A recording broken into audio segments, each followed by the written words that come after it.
বাড়ির সবাই ভাবত রাহুল একটা ব্যর্থ মানুষ। এই বাড়িতে তার কোনো মূল্য নেই, এই কথাটা কেউ মুখে বলতো না, কিন্তু আচরণে প্রতিদিন বুঝিয়ে দিত। রাহুল সকালে বেরোতো সাদামাটা শার্ট পরে।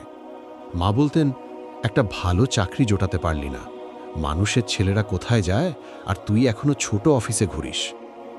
বাবা খবরের কাগজ নামিয়ে দীর্ঘশ্বাস ফেলতেন, মুখ গম্ভীর করে বলতেন, এই বয়সে মানুষ কোথায় পৌঁছে যায় আর তুই এখনো ছোট চাকরি করিস। তানিয়া, রাহুলের স্ত্রী, মুখে কিছু না বললেও তার চোখে হতাশা ছিল। কখনো কখনো বলতো, তুমি একটু চেষ্টা করলে পারতে না অন্যদের মতো কিছু বড় করতে? রাহুল শুধু হাসত, কিন্তু ঘরের ভেতরে একা হলে আয়নার সামনে দাঁড়িয়ে নিজের চোখের দিকে তাকাত, কষ্টটা বুকের ভেতর চেপে রাখত।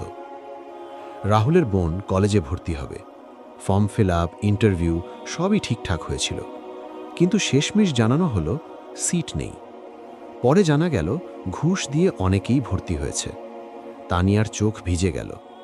বাবা রাগে ক্ষোভে কলেজে গিয়ে প্রিন্সিপালের সাথে দেখা করতে চান, কিন্তু উল্টো অপমানিত হয়ে ফিরতে হয়। বাড়িতে এসে সব খুলে বলতেই ঘরে নেমে আসে নীরবতা। রাহুল তখন চুপচাপ বসেছিল, কিছু বলল না, শুধু বলল, দেখি কিছু করা যায় কিনা। সবাই হাসল। তুই কি করবি? বাবার তাচ্ছিল্য। সেদিন সন্ধ্যায় হঠাৎ দরজায় কড়া। বাইরে প্রিন্সিপাল আর দুজন কর্তৃপক্ষ। তারা ঘরে ঢুকেই ক্ষমা চাইতে শুরু করল। স্যার, বলবেন না যে হোম মিনিস্টার আপনার আত্মীয়, বিশেষ কোটায় আপনার মেয়ের ভর্তি হয়ে গেছে। ঘরে যেন বজ্রপাত হলো। বাবা হতবাক। হোম মিনিস্টার আমাদের আত্মীয়? এটা কিভাবে সম্ভব? রাহুল তখন ঘরে নেই। সে কিছুক্ষণ আগেই সাদামাটাভাবে বেরিয়েছিল। এদিকে তানিয়ার ছোট ভাই আরমান বিদেশে পড়তে যাওয়ার স্বপ্ন দেখে। সব প্রস্তুতি শেষ, কিন্তু হঠাৎ ভিসা আটকে যায়। বারবার আবেদন করেও কোনো ফল নেই। বাড়িতে যেন শোকের ছায়া। মা বললেন, আমাদের কপালটাই খারাপ। রুবেল, তানিয়ার দুলাভাই, রাগে বলল, চেনা জানা না থাকলে এই দেশে কিছু হয় না, পরিচয় লাগে, ক্ষমতা লাগে। তখন রাহুল শান্তভাবে বলল, কাল আমি আর আরমান ভিসা অফিসে যাব। রুবেল ঠাট্টা করে হেসে উঠল, ওখানে তোমাকে কেউ চিনবে না, গিয়ে সময় নষ্ট করো না। পরদিন রাহুল আর আরমান ভিসা অফিসে গেল। রাহুল ভেতরে গিয়ে কারো সঙ্গে আস্তে করে কথা বলল। আরমানকে আলাদা কক্ষে ডাকা হলো। মাত্র 15 মিনিট পর আরমান বেরিয়ে এলো, চোখে বিস্ময়, মুখে হাসি। ভিসা অনুমোদিত। বাড়িতে ফিরে সবাই অবাক। রুবেল জিজ্ঞেস করল, কিভাবে হলো? আরমান বলল, অফিসার ভালো ছিলেন, কথা শুনে দিলেন। রাহুল কিছু বলল না। পাড়ার এক বৃদ্ধা হঠাৎ গুরুতর অসুস্থ। অপারেশনের জন্য কয়েক লক্ষ টাকা দরকার। পরিবারের কারও সামর্থ্য নেই। পরদিন সকালে হাসপাতাল জানায় সব বিল ক্লিয়ার। কে দিল? কেউ জানে না।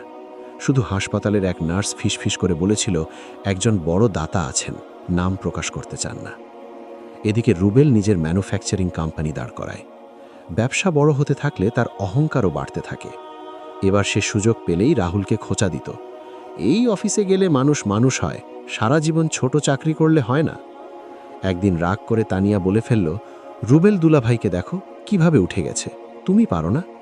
সেদিন রাহুল খুব চুপ হয়ে গিয়েছিল। রাতে তানিয়া ঘুমিয়ে পড়ার পর সে বারান্দায় দাঁড়িয়ে আকাশের দিকে তাকিয়ে বলেছিল, হয়তো একদিন বুঝবে। একদিন বড় এক কোম্পানির অর্ডার নিতে গেল রুবেল। রিসেপশনে দাঁড়িয়ে থাকতে থাকতে হঠাৎ দেখে, রাহুল, এই অফিসে তুই চাকরি করিস? আচ্ছা ভালো, যা আমার জন্য পানি নিয়ে আয়। চারপাশে কর্মচারীরা থমকে গেল। রাহুল শান্ত গলায় বেয়ারাকে বলল, ওনাকে পানি দিন। তারপর রিসেপশন থেকে ডাক এলো, স্যার, আপনাকে চেয়ারম্যান ডাকছেন। ঘরে ঢুকে সে যা দেখল, তার পায়ের নিচের মাটি সরে গেল। বসের চেয়ারে বসে আছে রাহুল। পেছনের বড় স্ক্রিনে তার ছবি, নিচে লেখা, CEO and chairman Rahul Ahmed group. রুবেলের মাথায় আকাশ ভেঙে পড়ল। সে তো যাকে পানি আনতে বলল সেই পুরো কোম্পানির মালিক। কাঁপা গলায় বলল, ভাই, আমি ভুল করেছি, মাফ করে দিন।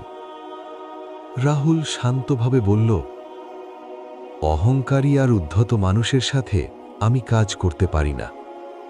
তুমি আমার রিলেটিভ হিসাবেই থাকো, ব্যবসার পার্টনার নয়। রাতে রুবেল তার বাবা মাকে নিয়ে রাহুলের কাছে গেল। সব খুলে বলল। ঠিক তখনই আরিফ, রাহুলের বন্ধু, বাড়িতে আসে অফিসের কাগজপত্র নিয়ে। বাড়ি ভেবেছিল বন্ধুর সাথে দেখা করতে এসেছে।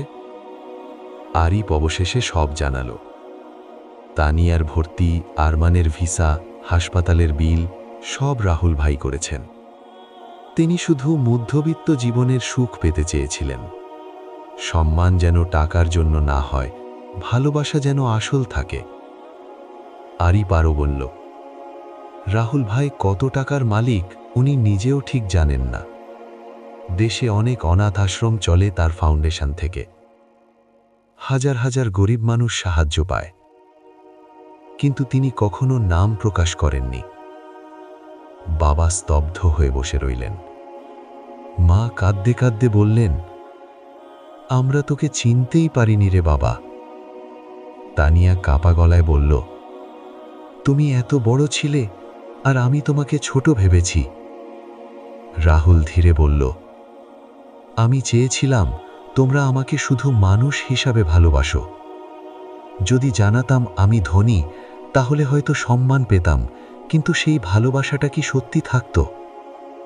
ঘরে কান্নার শব্দ, লজ্জা, অনুতাপ আর ভালোবাসার মিশ্র অনুভূতি। পরদিন রুবেল মাথা নিচু করে এসে ক্ষমা চাইল। রাহুল বলল, টাকা মানুষকে বড় করে না, মন করে। যদি সত্যি বদলাতে পারো, আমি পাশে আছি। কিছুদিন পর রুবেলকে নতুন একটি ইউনিটের দায়িত্ব দেওয়া হলো। তানিয়া রাহুলের পাশে দাঁড়িয়ে গর্বভরে হাসল। বাবা প্রথমবারের মতো সবার সামনে বললেন, ও আমার ছেলে। যাকে সবাই ব্যর্থ ভাবত, সেই ছিল সবচেয়ে সফল। কারণ সত্যিকারের বড় মানুষ তারা, যারা অপমান সহ্য করেও ভালোবাসা হারায় না। সে প্রমাণ করল, সত্যিকারের বড় মানুষ তারা, যারা বড় হয়ে নিজেকে ছোট রাখতে জানে।